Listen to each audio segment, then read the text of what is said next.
So I'm getting pretty bad at this. Probably midway through a video of the 27T we're working on as far as project updates, and keep doing work without the camera rolling. Anyway, let's spin it around. So right now I'm mounting the dash in its final resting place, and under here I have a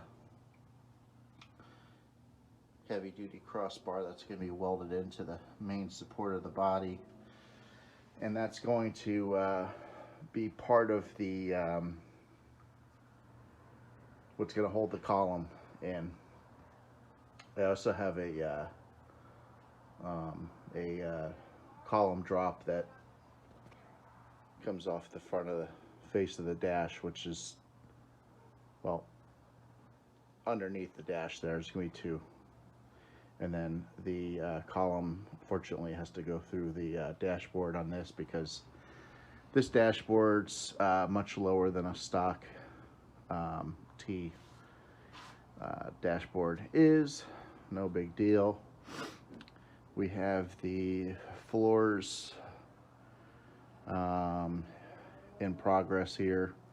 The shifter, I had to move it back 5 inches, because where I sit in this car, I sit way back, and my arms could not reach to shift this into first and third. It was just way too much of a reach because of the pedal placement as well.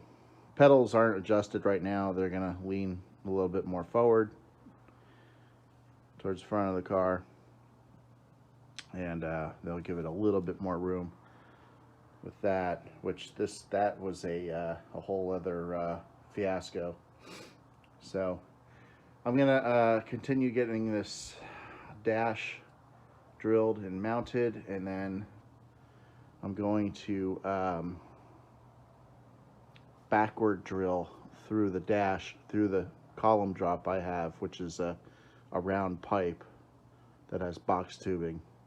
So this way I get exactly where the column goes. This way I get a perfect cut. So we will get back with you.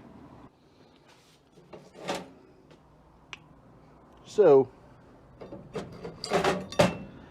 this is the heavy-duty steel I'm using for part of the column support in the T, and my little haphazard half circle here is where, you know, I marked the column. So what I want to do is, on an angle, I want to cut this kind of like on a 45-ish. How do you do that?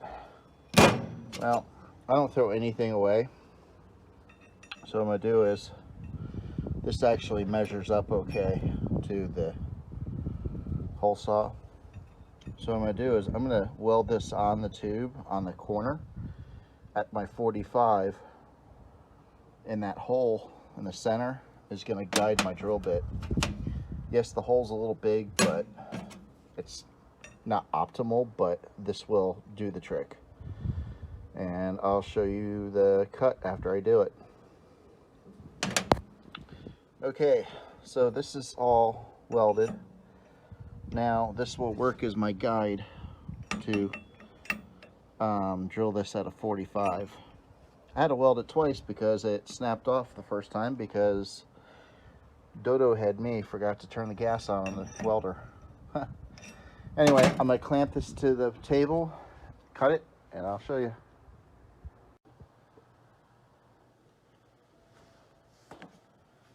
All right, let's drill.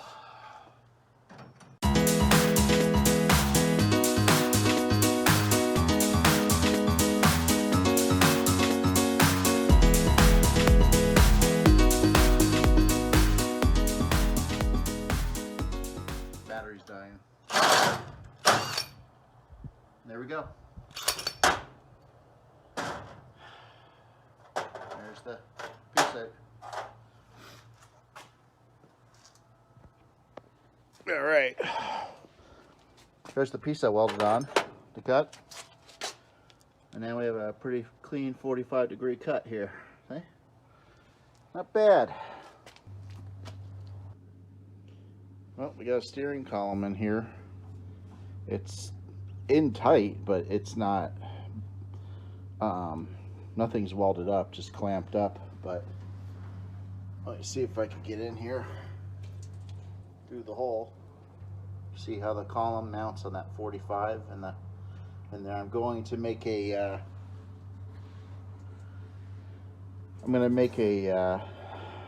piece of metal in there, a tab, two of them that meet each other, and then you can put a bolt through it. This way I could remove the column out.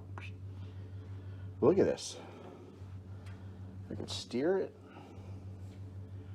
Look at that motor, man. Power. 871. Littlefield magnesium blower on a big block in a tiny car. Need motor to haul me around. I'm a big boy. All right, enough goofing around here. The steering wheel works. All right. Well, the column drop is done and welded. I have it bolted up here on this top rail, which is pretty darn strong. Might add a third bolt. We'll see how I feel.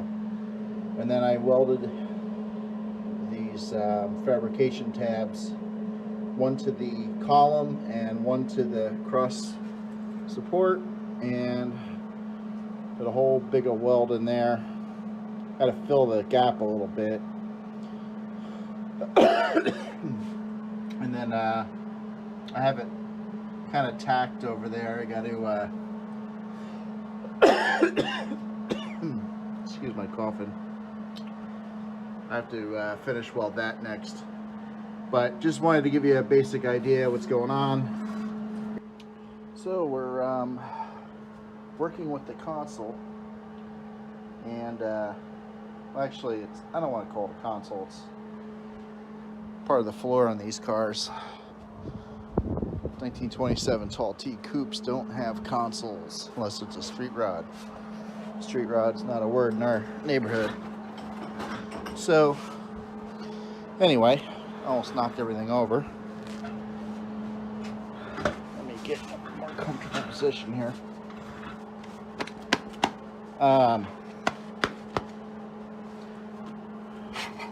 It's probably difficult to see what I'm doing because I got stuff all over the place.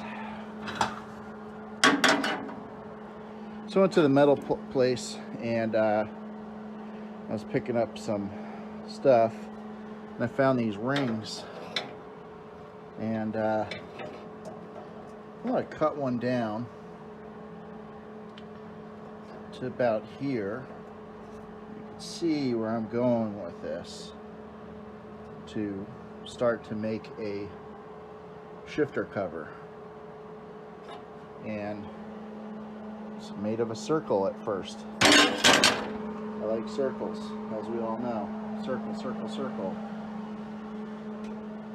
More circles. Wow, those are for gauges. Half a circle.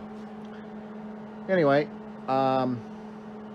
so I'm just going to keep working here, and I will update progress. We'll see what the heck we make of this thing. Hey, you know what? If we don't like it, we just cut the welds, grind them smooth, pretend it never happened. That's what's cool about metal. All right. All right.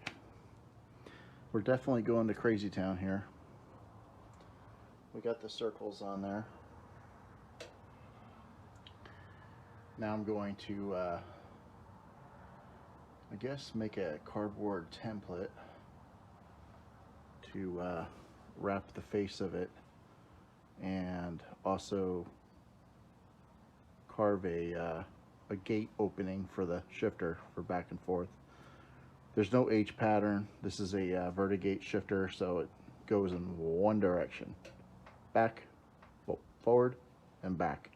Straight line. So, here we go. All right, well, here's the conclusion of what we come up with so far. Things are ever changing, but I want to kick out a video, so here's where we're at this moment. So we have the column completely installed. I have the pedals all in their areas that they belong. I just got to bolt them down, but they're all drilled and tapped, and everything is copacetic as far as my positioning where I need to be. Shifter is located where it needs to be. The throttle works. The go-go pedal, we'll call it. The steering works.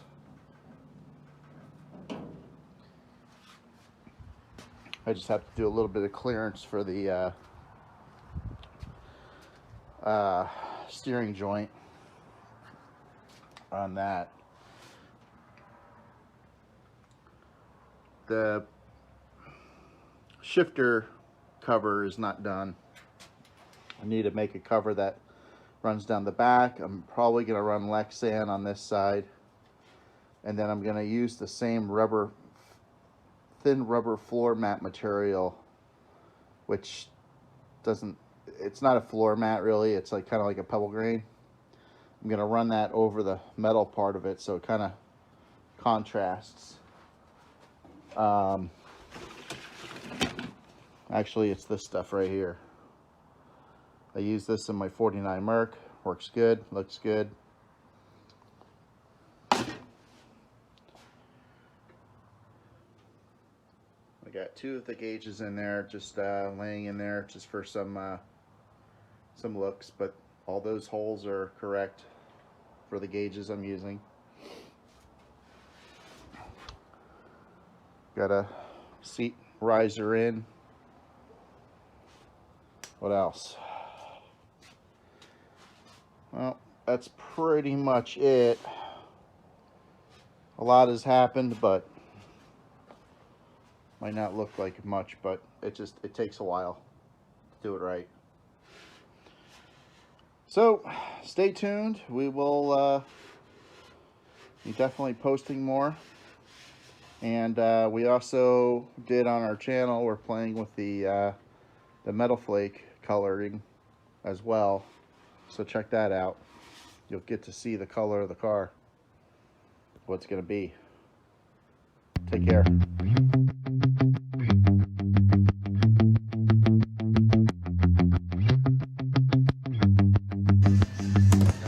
Out of beer. Bartender. I need a beer. Oh, nice.